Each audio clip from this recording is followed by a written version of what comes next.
Shalom. First and foremost, I want to give all praises, honor, and glory to Yahweh, Bahasham, Yahushai, Bahasham, Rechakudash.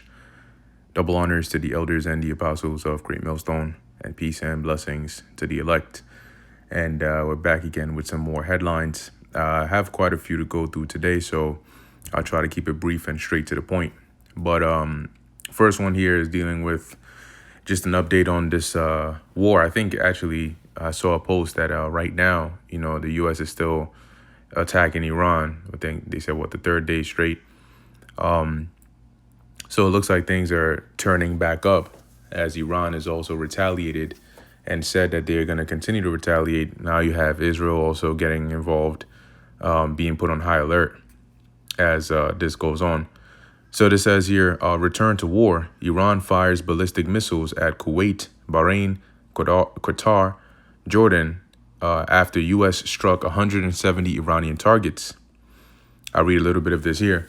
But it says here, just as the U.S. nighttime strikes were significantly bigger than prior rounds in June, so has Iran's retaliation been bigger, chiefly on Gulf states and American bases there.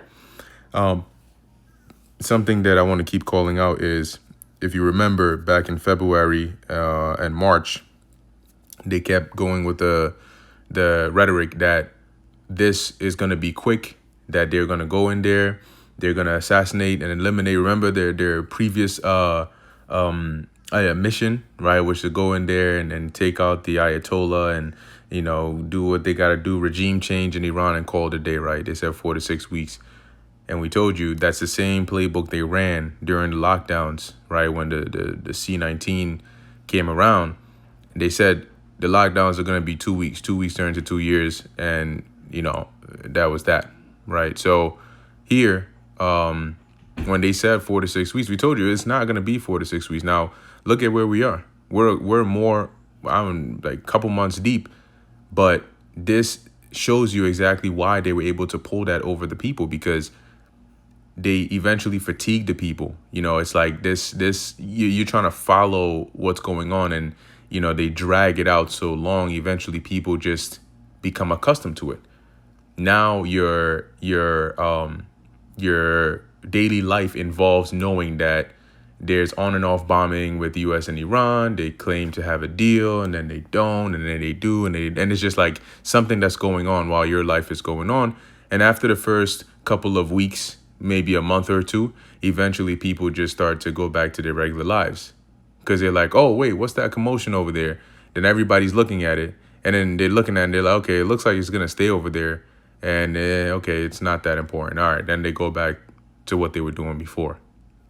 But now that your eyes are, most of these people, they're back to their regular lives, even though this is going on. It's like when the whole what's this guy, Trayvon Martin situation, right? Or the first few cases that went, that were made a big deal out of, which was like, you had like a white cop, so-called white cop shoot a so-called black man, and there were all these like protests and riots and people coming out with, visuals and signs and poems and all this about it. Now it happens on a regular, and that is called a day. It's part of everyday life. So it's the same, psychological tactic they use. So now when people hear that, oh yeah, the U.S. started bombing Iran again, it's not a big deal. It's not as big as a deal to them as it was the first time they went and did it. See? Because now it's like, oh yeah, they did it before, they stopped, they did it again. Not that big of a deal. Okay, let's keep on going. But that's the trap. Because now your eyes are not on it. Now you think, oh yeah, this is just going to be one of those like it was before, until it's not. Right? So reading a little bit more here, it says, in the overnight and Thursday daytime hours, Iranian ballistic missiles and drones have targeted Kuwait, Qatar, Bahrain, and even faraway Jordan. The country is reporting that it has intercepted several missiles, which targeted Muwafaq Salti Air Base, jointly operated by U.S. and Jordanian forces. Oil prices have persisted above pre-war levels on Thursday. So while you have this going on, we've also been warning about what's happening over here in the EU, right? as they've been really pushing on some real, invasive style technology under the guise of protection and all of these new so-called guidelines that they're trying to enforce now. So now what they're saying is, as I'll read the title, EU mandates dystopian in-car cameras to monitor every driver's face. Now, they're going to mention something in this article. Maybe we'll get to that part, which is supposed to be it's for damage control, meaning when people, that's the part that you see that's supposed to like calm you down a bit. So you don't think that they're just completely, off the chain with it.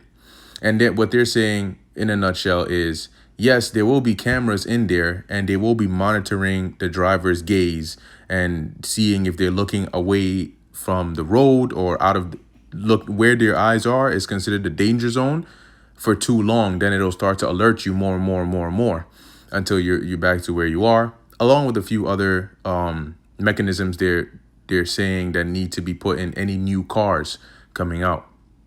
Now, what they said in this article was it's going to be a closed loop, meaning unless something happens where the data gathered through these cameras is needed, it's just going to act like a black box. So unless it's like immediate and it's needed for a certain emergency situation, it's just going to stay locally, right, in the car. Now, if that's truly the case, it's not going to go out externally, then why, what's the point of having it in the first place? Because it's going to be after the fact, right? If you didn't have these cameras in the car and then somebody went and got into an accident, you're dealing with this case after the fact. If you have the cameras in the car and it's recording all this data and then somebody gets into an accident, yeah, you may come and check and say, oh, okay, they were distracted, but okay, now it just tells you they were distracted. Now what?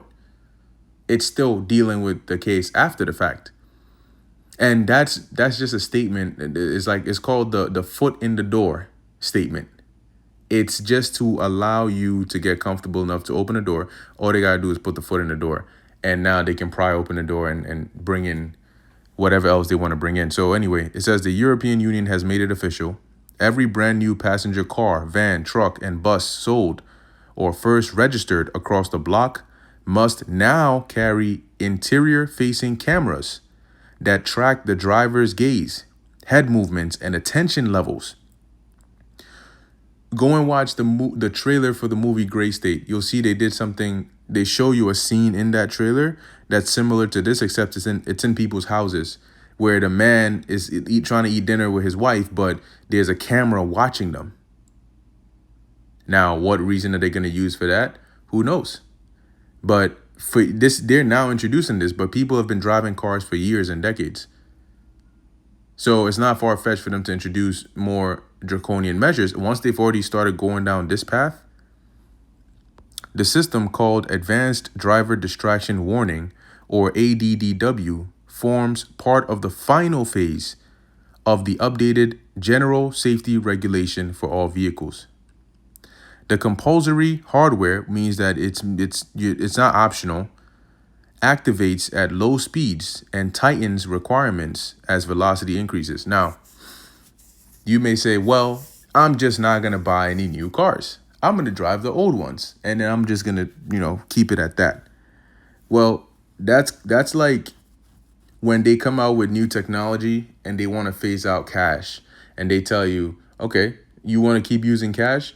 Well, don't get upset when majority of the stores you go to are no longer accepting cash anymore. And now when you go there, they're saying, no, card, Apple Pay, those are accepted, but we don't accept cash. So by all means, use cash if you want, but whatever hardships you face with that is up to you.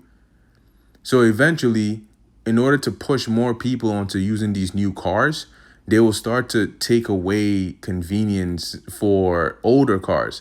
Parts that you may need are no longer manufactured. They're no longer. They're gonna make sure these car manufacturers are no longer supporting the maintenance and sustenance of older models.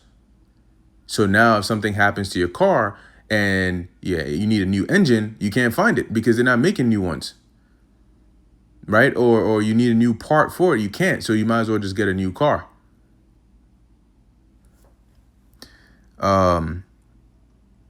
Right, it says issuing escalating visual, acoustic, or haptic warnings when the driver looks away for too long. Breaking, the EU today announced the new requirement for all new cars registered in Europe to have installed cameras filming the driver's face. Do you think they're gonna do this? Have this amount of access to what's going on in your car with you at the same time, and then just tell you, yeah, but we're not going to use that. That data is not going to be sent externally out the car. Come on. The system is called Advanced Driver Distraction Warning. We just took a look at that.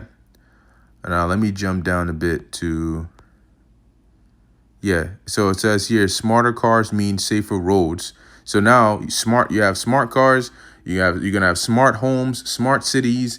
You already have smart TVs and smartphones. And these are all infrastructure and platforms that are going to be integrated with artificial intelligence, if not already. From 7th July 2026, all new passenger cars and vans across the EU will require these built-in features. Built-in. That means the car comes with it. It was manufactured with the car. It's like how before buses, the school buses, didn't have those cameras on them. But now you better not pass that bus when that stop sign comes out because that camera's going to get you. Advanced emergency brake detection, or detecting pedestrians and cyclists. And watch your insurance start skyrocketing real quick after this. Advanced driver distraction warning system. Better forward vision. New tests for worn tires. Expanded safety glass area designed to protect pedestrians during accidents. Let's see what else we got here.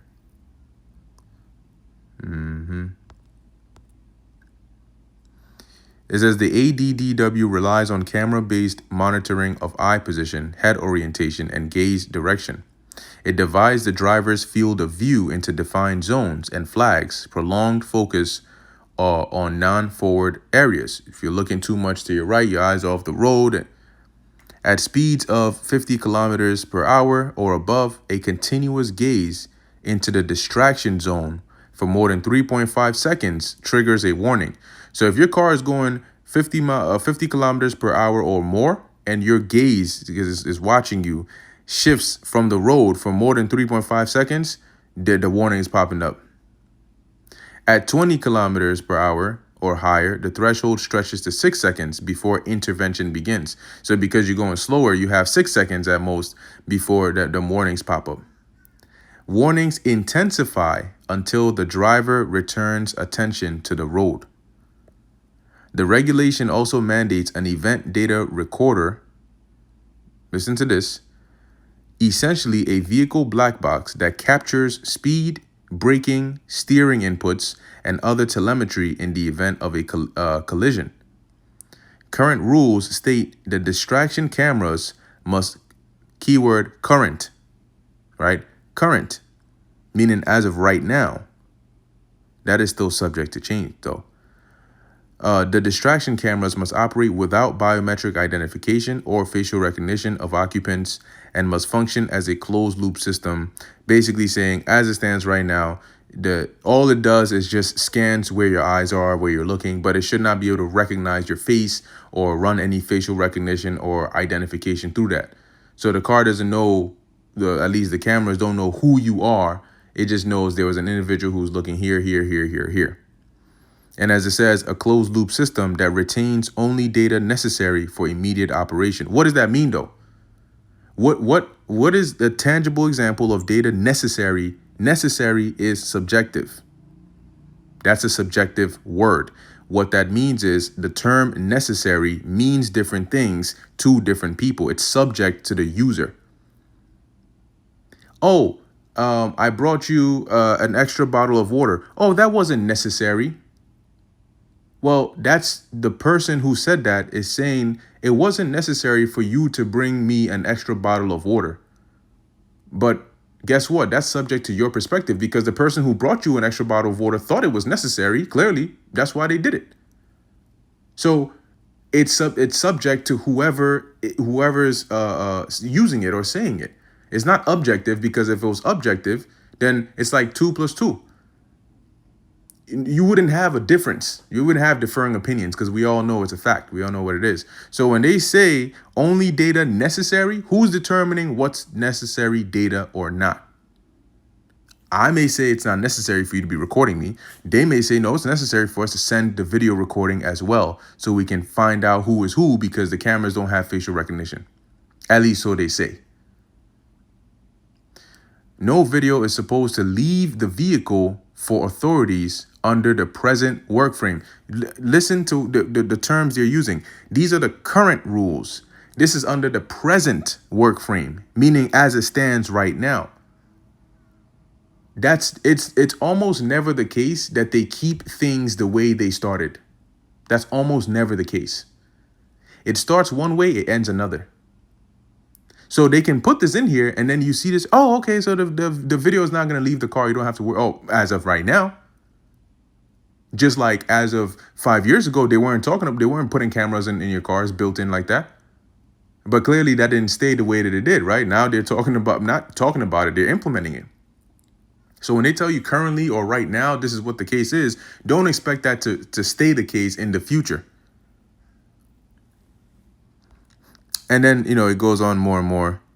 Look at that. Dystopian truck tech. AI scans faces, reads lips, and checks police database before you can drive. This is the direction that the world is heading in. So, yeah. Think about that. Think about it. Lastly here, it says, once again from Zero Hedge. Now, what's going on here is they're saying that there was a leaked memo about Pro-Cuba non-governmental organization network that's preparing to target ICE, U.S. bases, and federal buildings. All right, they're saying that there's some, and these are supposed to be already in the U.S. And they're instructing these far left activists to prepare what they call rapid response protests. Except the way that they're coordinating, it doesn't sound like it's going to be just like regular protests. Okay, let me see. It says the memo lays out a target list for NNOC's socialist and communist aligned NGOs, directing organizers to mobilizing against ICE facilities, U.S. military bases. Hold on. You gonna go mobilize to do a protest with cardboard signs at a U.S. military base? Recruitment centers and federal buildings within 24 hours of any U.S. military escalation involving Cuba. So they're basically saying, you try to come after Cuba, they're gonna take action from within. The document reads less like a typical protest statement and more like a pre-planned foreign subversion operation with defined targets, response timelines, and coalition infrastructure designed to sow chaos deep within America. And I'll let your imagination do the rest as to what that can lead to. So anyway, these are the headlines for today. No, we're not playing no card games out here. I just wanted to go through a few of those. And as the scriptures say in Habakkuk, I'll just quote it. Habakkuk, the 2nd chapter, though it tarry, wait for it, because it will surely come, it will not tarry.